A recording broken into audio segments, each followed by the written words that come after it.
జనసేన మటుకు తెలంగాణలో అడుగు పెట్టకూడదంటే మేము ఏం కోరుకున్నాం? జనసేనలో మేము తెలంగాణలో ఏం కోరుకుంటాం? పవన్ కళ్యాణ్ ముఖ్యమంత్రి అవుతాడు ఇక్కడ? ఆంధ్రాలోనే దిక్కు లేదు, పవన్ కళ్యాణ్ ఇక్కడే ముఖ్యమంత్రి అవుతాడు.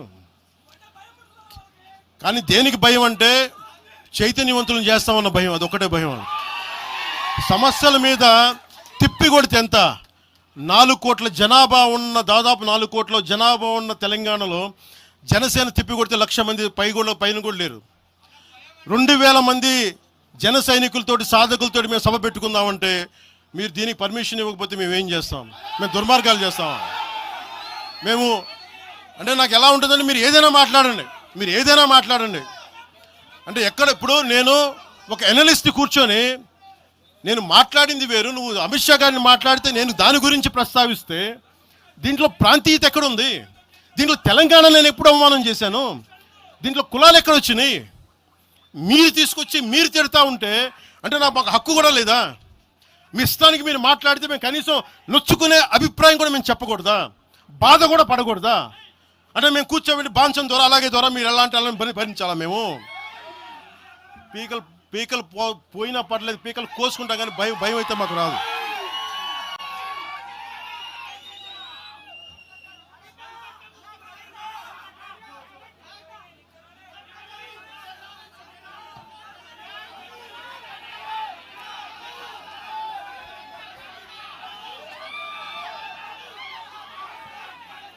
నేను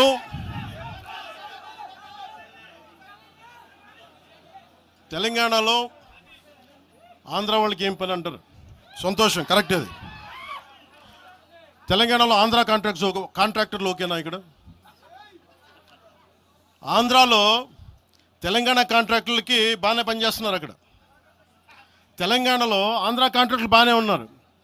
ఎవరినా మీరు బేవకూఫులు చేస్తా ఉన్నారు? మీరు ఎవరిని బేవకూఫులు చేస్తారు? మీరు ప్రజలనేమో మీరు మభ్యపెట్టి, యువత మీరు ప్రజానికం, మీరు తెలంగాణ ప్రజలు ఇది గుర్తించాలి. ఇది వీళ్ళు బాగానే ఉన్నారు, వీళ్ళ అధికారాలు బాగానే ఉన్నాయి, వీళ్ళు బిజినెస్లు బాగానే ఉన్నాయి, వీళ్ళ కాంట్రాక్టులు బాగానే ఉన్నాయి. ఏదైనా మాట్లాడితే నాలాంటి వాడిని కూర్చోబెట్టి భయపడతా ఉంటారు. మీరు ఒక్కసారి చెప్పండి, మీరు నిజంగా వద్దు అనుకుంటే తెలంగాణలో అసెంబ్లీలో ఎవరైతే తిడుతున్నారో మీరు తీర్మానం పెట్టండి. పవన్ కళ్యాణ్ అనేవాడికి ఇక్కడ పర్మిషన్ లేదు, రాకూడదని పెట్టండి పర్మిషన్. సంతోషం నాకు. దాన్ని ఎలా పెడతారు నేను కూడా చూస్తాను దాన్ని. మేము 1,200 మంది ఉద్యమకారులు ఎంతమంది చనిపోయారో నాకు తెలుసు. 12 సంవత్సరాలు 1,200 మంది ఉద్యమకారులు పైగా చనిపోతే వాళ్ళ మీద గౌరవార్థం నేను ఎప్పుడు ఒక్క మాట మాట్లాడాలి తెలంగాణ, ఒక్క మాట. నాకు అంత ఇష్టం నాకు తెలంగాణ. కానీ మీరు కూర్చోబెట్టి నా ప్రేమను కనుక మీరు శంకిస్తే నేను ఇప్పుడు దాకా నిర్ణయించుకోలే. మీరు అంటున్నారు కాబట్టి చెప్తున్నా, తెలంగాణలో జనసేన ఉంటుంది, మేము పోటీ చేస్తాం. మేము ఇప్పుడు దాకా ఎప్పుడు అవసరమైతే తెలంగాణలో తిరుగుతాం. నేనే తిరుగుతా, మేమే తిరుగుతాం. ప్రతి సమస్య మీద మాట్లాడతాం, ప్రతి అన్యాయాన్ని ఎదుర్కొంటాం. ఏం మాట్లాడతారు మీరు? ఇది తెలంగాణ భారతదేశంలో అంతర్భాగం, మర్చిపోకండి. తెలంగాణ నా దేశం అంతర్భాగం. తెలంగాణ మీరు కూర్చోబెట్టి బెదిరించి రాకూడదు ఏంటో అవన్నీ భరిస్తాం. చాలా దశాబ్దం పైగా భరించాం. దీనికి చర్మాంకం పలుకుతాం మేము. తెలంగాణ ఎవరైతే వ్యతిరేకించారో వాళ్ళందరూ పదవుల్లో కూర్చున్నారు. ఈరోజు కూర్చోబెట్టి తెలంగాణను ఎవరైతే వ్యతిరేకించారో వాళ్ళు ఎమ్మెల్యేలు అయ్యారు. ఒక్క మాట మాట్లాడలా, కిక్కును మనకుండా కూర్చున్న 12 సంవత్సరాలు. మా నాయకుల్ని పేరుని అడగండి, ఒక్కొక్కరిని అడగండి, ఇంటర్వ్యూలు తీసుకోండి. ఏ రోజునా సరే నేను వాళ్ళని ప్రోత్సహించని అడగండి. వాళ్ళు నన్ను వదలలేదు, నన్ను ఏం చేయమంటారు చెప్పండి. దండం పెట్టి చెప్పా, మీరు శుభ్రంగా వెళ్ళిపోయినంటే లేదు, మాకు నీ ఆశయాలు ఇష్టం, మాకు జనసేన భావజాలం ఇష్టం. ఉన్న మహేందర్ కానీ, రాజలింగం గారు కానీ, ఉన్న ప్రతి ఒక్కరు పేరు పేరున శంకర్ కానీ, పేరు పేరున ప్రతి తెలంగాణ జిల్లాలో ఉన్న నాయకులందరూ యువరాజ్యం నుంచి ఉండిపోయారు. వాళ్ళు పోలే.